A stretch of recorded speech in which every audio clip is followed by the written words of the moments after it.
Avant de commencer la vidéo, je tiens encore une fois à te rappeler que si tu ne rejoins pas le canal Telegram, tu n'obtiens pas toute la valeur que je peux apporter via LaboChain. Et dans ce canal, encore une fois, je partage beaucoup d'infos très importantes sur le marché. Je suis beaucoup plus rapide qu'avec YouTube, parce que faire une vidéo YouTube c'est plus long, tout ça. N'hésite pas à rejoindre le canal si tu as Telegram. Salut à toi, c'est Guillaume de LaboChain. Ravi de te retrouver dans une nouvelle vidéo. Parce que oui, ça se trouve, ça sera la dernière, j'en sais rien, la vie, tout peut arriver.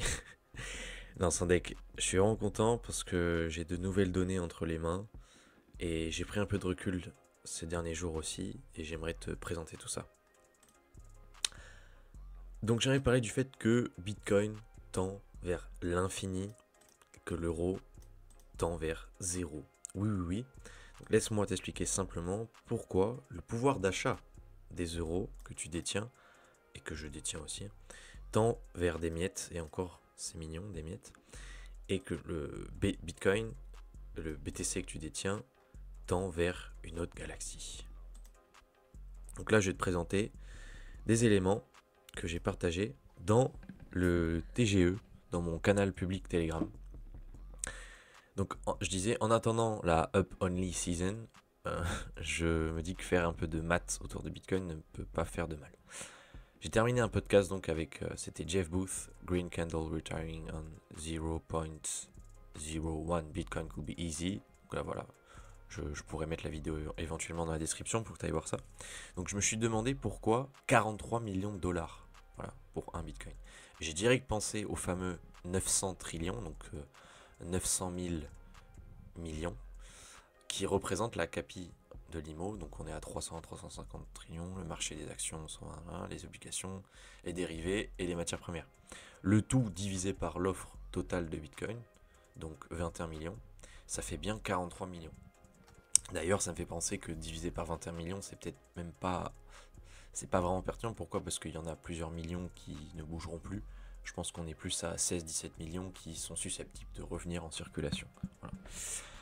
Donc au-dessus, on est à un peu plus de 900 d'ailleurs. Quand on additionne tout ça, on est à plus de 900 trillions. Donc disons que 900, c'est conservateur. Surtout que 500, notamment par rapport aux dérivés, 500 trillions pour les dérivés, c'est peut-être un peu limite. Cela signifie donc lorsque Bitcoin aura aspiré le premium monétaire de tous ses actifs, le pouvoir d'achat, je dis bien le pouvoir d'achat et non la valeur en dollars américains, qui n'est pas représentatif de la réalité, ce dominateur est faussé du fait de la dévaluation au fil des années avec l'offre infinie de dollars. Parce que oui, la masse monétaire ne fait qu'augmenter. Eh bien, sera de le prix d'un bitcoin sera de 43 millions de dollars aujourd'hui. Encore une fois, gardez en tête que c'est bien le pouvoir d'achat. Parce que ça se trouve, à ce moment-là, 43, ce sera plus 43 millions pour avoir le même pouvoir d'achat. Ce sera peut-être 50, 60, 70, 80, je ne sais pas. Mais en tout cas, ce sera plus, très probablement. Et au final, j'ai dit que 43 millions pour un bitcoin, c'est relativement bearish, dans un sens. Et dans un post un peu plus tard, je l'ai expliqué. Donc, ce qui est difficilement saisissable, je dis, pour certaines personnes, j'ai remarqué, même après un long moment, c'est l'aspect parfaitement fini de l'offre de Bitcoins. Dès lors que le seau ou la boîte n'a pas de trou, ou ne peut pas être démultiplié, dilué, on a quelque chose qui conserve vraiment la valeur, d'où l'aspect réserve de valeur de Bitcoin. Au-delà de l'offre totale des actifs en tout genre, de la dette en circulation de tous les pays du monde représentés par les monnaies fiat, qui ne feront qu'augmenter, l'euro aussi, etc. C'est la seule option d'ailleurs pour maintenir ce système vivant et éviter un effondrement total. Il y a l'aspect tech, progrès technique. Donc admettons qu'en 2050 on soit à 3000 trillions, peut-être même que ce sera bearish, c'est bearish comme prédiction, mais en gros on aura fait à peu près x3 sur la valeur totale des actifs au niveau mondial. Eh bien, nous ne sommes plus à effectivement 43 millions par BTC, mais à 120 millions et plus. Ah oui, parce que là, c'est plus 900 divisé par 21, c'est 3000 divisé par 21. Et là, ça fait environ 120. Mais si on ajoute toute la valeur créée d'ici là avec la conquête spatiale potentielle, l'intelligence artificielle, les machines, les robots, etc., on se retrouve avec encore plus de valeur en circulation, sans même parler de dilution du M2 mondial ou autre, quoi. Sans même parler, voilà, de la dilution globale des monnaies fiat. Voilà pourquoi 43 millions de dollars ne sera pas représentatif du tout d'ici quelques décennies. Ce sera donc sûrement 100 millions de dollars et plus par Bitcoin. Et il faut s'imaginer que le pouvoir d'achat de 100 millions de dollars actuellement, en 2025. Voilà. Au passage, si tu aimes mon contenu, n'hésite pas à aimer, à partager, à t'abonner. Et cela me permet aussi de toucher plus de personnes qui pourraient en avoir besoin, qui pourraient se dire « Ah, ces informations sont pertinentes », potentiellement. Donc, qu'est-ce qu'on remarque quand on met en logarithmique l'évolution du prix de BTC? On remarque que, voilà, on a quelque chose qui ne fait que grimper. Alors oui, il y a de la volatilité, et il y en a, et pas qu'un peu. Mais en attendant, si on a une vision long terme, donc 4 ans et plus, on se rend compte qu'il n'y a pas de problème, quoi. Il n'y a vraiment pas de souci à se faire. À moins qu'il y ait un changement massif dans le protocole, ou bien qu'il y ait une météorite qui frappe la Terre, ou que des aliens nous envahissent, je sais pas, oui, c'est pas impossible non plus tout ça. Mais en attendant, c'est très très très peu probable. Donc cela signifie que si tu détiens ne serait-ce que 0,1 BTC, soit 10 millions de Satoshi, car pour rappel, un Bitcoin, c'est 100 millions d'unités, donc 100 millions de Satoshi, tu détiens un montant énorme. Donc pour rappel, à l'heure actuelle, 0,1 BTC s'échange à environ 8500 $, parce que 1 Bitcoin, on est à 85 000 $ à peu près. Il y a 5 ans, 0,1 BTC s'échangeait à environ 650 $. Parce qu'un BTC s'échangeait à environ 6500. Il y a 10 ans, 0,1 BTC s'échangeait à environ 25 $. Et il y a 15 ans, 0,1 BTC s'échangeait à quelques centimes. Voilà.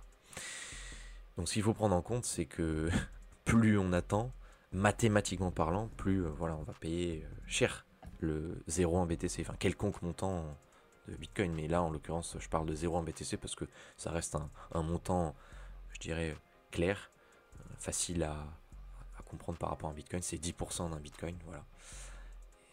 Ça, c'est très important à saisir. Et je pense qu'une fois qu'on a saisi ça, une fois qu'on a regardé simplement l'évolution du prix en dollars, on se dit ok, il y a un truc quand même. Il y a un truc. Sinon, j'aimerais te montrer ce tweet de Fred Krueger. Parfois, il fait des tweets, des sortes d'anecdotes, c'est assez drôle. Je vais pas te traduire l'ensemble, simplement, il met en avant quelque chose de très intéressant. Il compare des montages financiers qui ont eu lieu dans le début des années 90 avec Bitcoin, avec le fait de traiter, traiter avec Bitcoin, que la différence, ou du moins les deux principales stratégies qu'on peut adopter. Donc dans le cas de la finance tradi, eh bien, il y avait des montages financiers et c'était clairement une sorte de l'ingénierie, en quelque sorte, sur les marchés, comment on pouvait utiliser tels et tels outils, voilà, pour dégager des plus-values. Et finalement, à la fin, il dit quoi? Dans le cadre de Bitcoin, mon cerveau la partie gauche de mon cerveau m'invite plutôt à simplement hodl. Donc j'achète du BTC et j'attends. Voilà, ça s'arrête là. Et après, il se passe plus rien.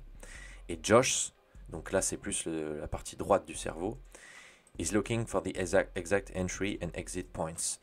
Donc là, dans le cas de Bitcoin, ça veut dire quoi? Ça veut dire tenter de